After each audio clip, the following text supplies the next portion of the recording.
So now we start our third experiment, phase behavior experiment.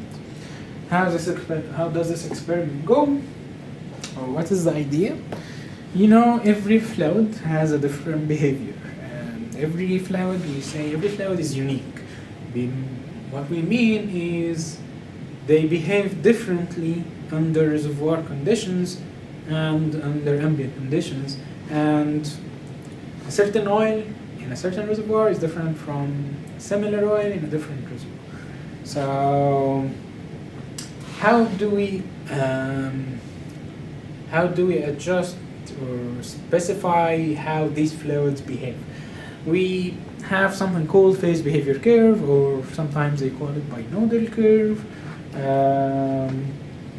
An example of this curve we can find in this experiment. So we have two components, or two liquids. One of them we call methoxyethanol, and the other one is called octane.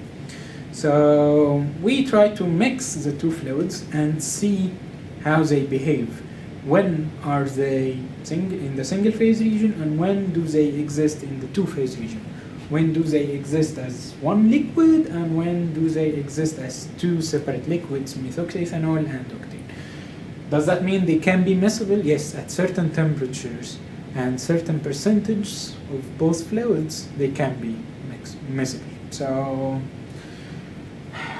in this experiment, what we are going to do, let's say this is my curve, this is my two-phase region inside the curve, and outside the curve, the two fluids exist as one single liquid.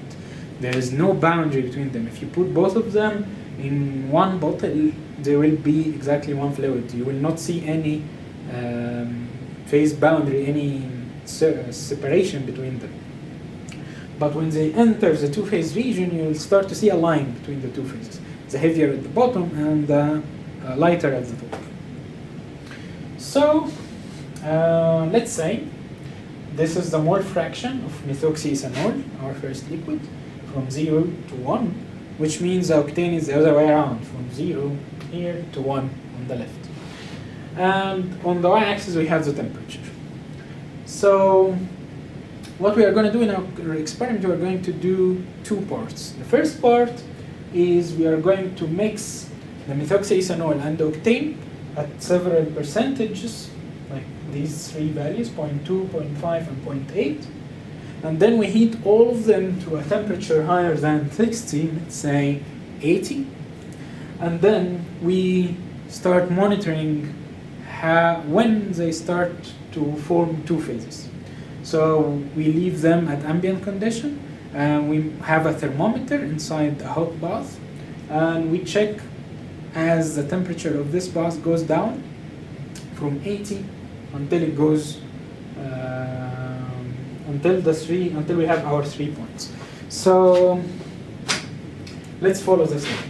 If my initial temperature is 80, let's say this is 80, then the temperature is dropping because I'm leaving it at ambient conditions until a certain point or a certain temperature, and then I start to see that my liquid is becoming cloudy, which means the start of forming two different phases.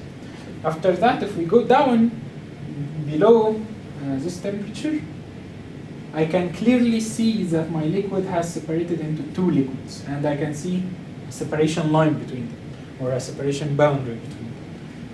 But until this point, the two fluids are single fluid, and once I reach this point, you will start to see some clouds in your liquid.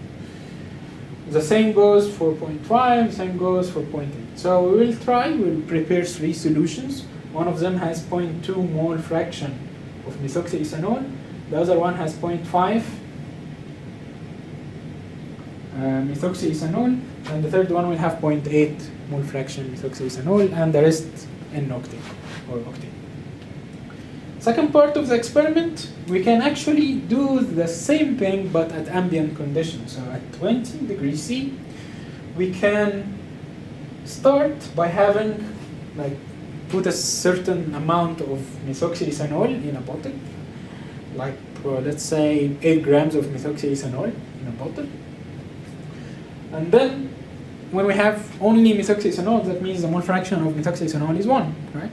And then we start adding octane drop by drop and shake and look at the bottle. So once I add N-octane, the mole fraction of methoxyethanol starts decreasing. So it's like on the 20-degree line, I am moving in this direction.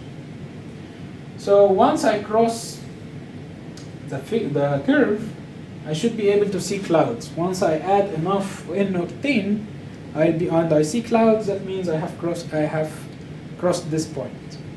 Once I cross this point, I record the mass of N-octane that I added, in addition to the 8 grams that I already had from methoxyethanol. From both masses, we are able to calculate the mole fraction. After we discuss this, I'll tell you how to convert from mole fraction to mass fraction and vice versa. Now we repeat the same thing, but we have 8 grams of octane. That means the mole fraction of methoxyethanol is 0, because I have only an octane. And then I keep adding methoxyethanol. Once I add methoxyethanol, its mole fraction starts to increase. So I keep adding drop by drop until I see clouds. After each few droplets, I pick it up, I shake it, and make sure there are no clouds. Once I see clouds, that means I crossed this point. So once I cross this point, I go down and record the mass of N-octane, the mass of methoxyethanol that I added, in addition to the 8 grams of this pen is not writing. Okay. So in addition to the 8 grams that I had initially from methoxyethanol. So this is the idea of the experiment. How do we convert from mole fraction to something we can measure, to masses? Because I'm going to prepare solutions, how can I prepare them in mole fractions? I need to know the mass fraction. So a mole fraction of methoxyethanol, let's say if it was 0.2, is equal to the number of moles of methoxyethanol divided by the total number of moles. And the number of moles of any of the two liquids is mass of the liquid divided by the molecular weight of the liquid. So the mole fraction of methoxyethanol is the number of number of moles of methoxyethanol divided by number of moles of methoxyethanol plus number of moles of octane. And each number of moles from this is the mass of the fluid divided by its molecular weight. The molecular weights are given to you in the handouts, so that's not a problem. So the only unknown will be the masses, the mass of the methoxyethanol and the mass of octane. And in the first part of the experiment, we will tell you that the total mass of methoxyethanol and octane should be 10. We need to keep it constant, so that I can remove any mass of both of them and say it's equal to 10 minus the other mass. Now in this equation, if I do that, the only unknown will be one mass. So for example, if I remove the mass of octane and put 10 minus mass of methoxyethanol, then this side has one unknown, which is the mass of methoxyethanol. And here we have the mole fraction. And the mole fractions are given to you, 3 mole fractions, 0.2, 0.5, 0.8. So we'll do this calculation 3 times in order for each time to get the mass I needed from methoxyethanol, octane, and both of them need to be 10 for the first part of the experiment. For the second part, as we said, we will do something else. We will have the masses and we will calculate the mole fraction. So we will start by, for example, 6 or 8 grams of methoxyethanol, and we keep adding octane until we reach the cloud point. Now I know my mass of octane and I know my mass of methoxyethanol, so I can substitute in this equation and get the mole fraction. The other way around, when I have 8 grams of octane and keep adding methoxyethanol, also once I cross this line and I see clouds, I record my mass of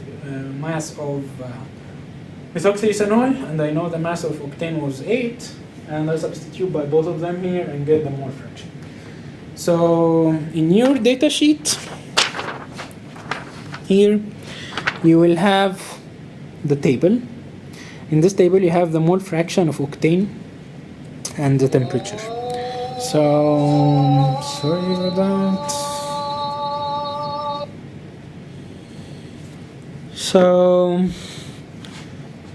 At the temperature of 20, you will cross temperature of 22 times in the second part of the experiment, and you will calculate the mole fraction and put it here and here. But for the 3 other points, these are the mole fraction 0.2, 0.5, and 0.8. You will get the temperatures based on the experiment as we are going to see right now. So this is the idea. Let's now head over and see how to do it. So after we prepare our solution number 1, which has 80% methoxyethanol, number 2 has 50%, and number 3 has 20%. Now we need to bring the hot water, very hot water that I just boiled, and put it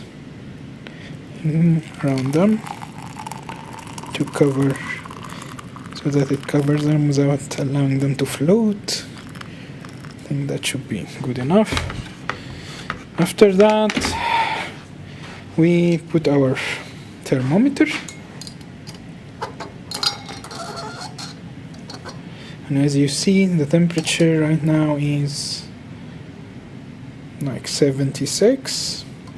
So with now we should leave it to stabilize for around 10 minutes. And after 10 minutes we should come back and start checking on these samples. So if we take it out right now, let's say take sample number 1 out and just check it, you can see it's cloudy, it's not clear. So we should leave it for some time until the temperature equilibrates. But to be honest, I'm afraid this temperature is small, but anyway, let's wait and come back.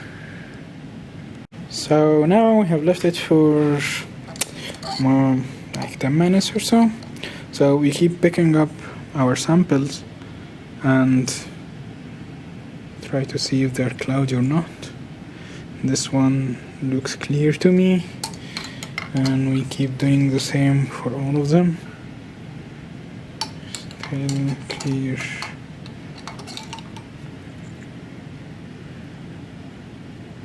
Clear.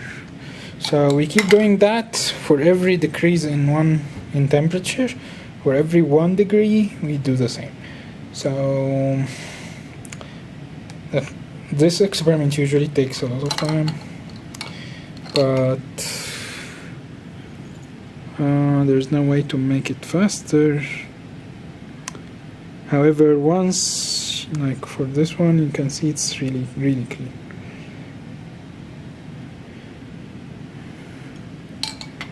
In order to make it faster, there's no way to make it faster. So let's record again once I see any clouds forming. So I think that one of the samples has already reached the cloud point. You can see it's cloudy, it's not clear like it was. So now we record the temperature and we leave the sample out. So this temperature is 50. This is a 20% mole fraction of N-octane. The temperature is 30. So we keep waiting until we get the other 2 temperatures, and we do the same thing. Once they become cloudy, you record their temperatures, and then this part is done. Now I'll do the second part, where you bring one of these vials, fill it, like put 8 grams of methoxyethanol, start adding N-octane drop by drop and shaking. Once you start seeing clouds, record the weight. It will of course be more than 8 grams. 8 grams, let's say, plus 0.2 grams or something. So 8 grams of methoxyethanol and 0.2 grams of N-octane, and then we record that. We calculate the mole fraction of N-octane, and we record that at temperature of 20.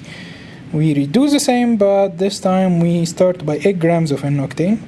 Then we keep adding small droplets of, or few droplets of methoxyethanol until we see clouds, and then we calculate the mole fraction. We record the weight first. It will be 8 grams plus some point something grams of methoxyethanol. So and then we go and calculate the mole fraction of N-octane, and we record that at temperature of 20. So and the cloud point will be something like that. You will see it's looking cloudy like this one and not clear, and not clear like that. This is clear. Okay, so that's the end of this experiment. Thank you.